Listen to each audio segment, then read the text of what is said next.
Arrest warrant ಬಂದಿದ್ರೂ ಅದಾನಿಯನ್ನ ಏಕೆ ಬಂಧಿಸುತ್ತಿಲ್ಲ? ಅವರನ್ನ ರಕ್ಷಿಸುತ್ತಿರುವವರು ಯಾರು ಎಂದು ಪ್ರಶ್ನಿಸಿದ ಮುಖ್ಯಮಂತ್ರಿ ಸಿದ್ದರಾಮಯ್ಯ ಅವರು ತಕ್ಷಣ ಅದಾನಿಯನ್ನ ಬಂಧಿಸಿ ತಪ್ಪಿಸಿಕೊಳ್ಳಲು ಬಿಡಬೇಡಿ ಎಂದು ಆಗ್ರಹಿಸಿದರು.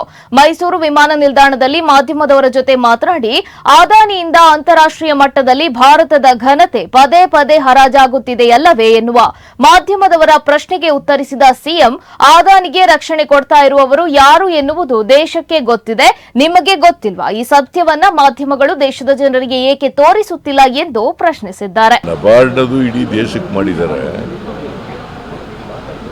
ನಬಾರ್ಡ್ನಲ್ಲಿ ಅನಗತ್ಯವಾಗಿ ಮಾಡಿದ್ದಾರೆ. ಹೋದ ಸಾರಿ 23-24ರಲ್ಲಿ 5,600 ಕೋಟಿ ರೂಪಾಯಿ ಕೊಟ್ಟಿದ್ರು ಶಾರ್ಟ್ ಟರ್ಮ್ ಲೋನ್ಗೆ ರೀಫೈನಾನ್ಸ್ ಮಾಡೋಕ್ಕೆ. 5,600 ಕೋಟಿ. ಈ ಸಾರಿ ಇಂಡಿಕೇಟ್ ಮಾಡಿರೋದು 2,340 ಕೋಟಿ.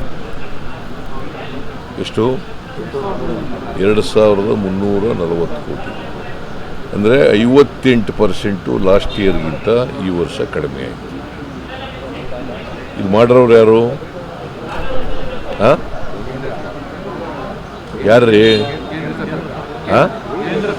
ಕೇಂದ್ರ ಸರ್ಕಾರ. ಅದರ ಮಂತ್ರಿ ಯಾರು? ಫೈನಾನ್ಸ್ ಡಿಪಾರ್ಟ್ಮೆಂಟು ಕೆಳಗಡೆ ತಾನೇ ಬರೋದು. NABARD Karnataka Rajya Sabha member. ಈಗ ನಮಗೆ 4.5% ಕೊಡ್ತಾರೆ ನಬಾರ್ಡ್ನಲ್ಲಿ.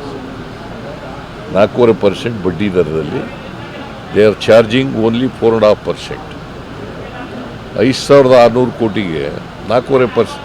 ನಾವು ಈಗ 5 ಲಕ್ಷದವರಿಗೆ ಶಾರ್ಟ್ ಟರ್ಮ್ ಲೋನ್ಗೆ 5 ಲಕ್ಷದವರಿಗೆ ಬಡ್ಡಿ ತಗೊಳ್ಳಲ್ಲ.